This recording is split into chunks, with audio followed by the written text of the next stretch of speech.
Mga kababayan, nauunawaan ko ang galit at pagkadismaya ninyo.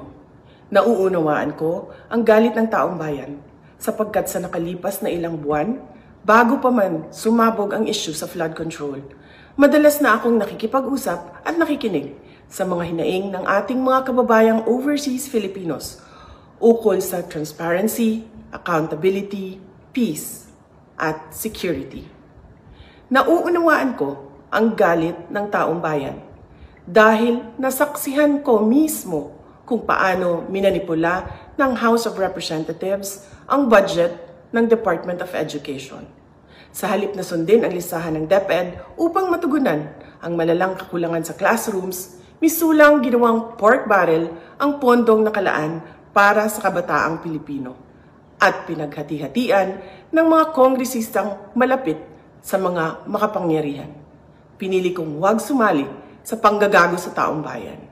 Sa aking pagbitiw bilang kalihim ng DepEd, ininda ko ang kaliwat kanan na atake kasama na ang impeachment para lamang mapagtakpan nila ang katiwalian sa 2025 budget.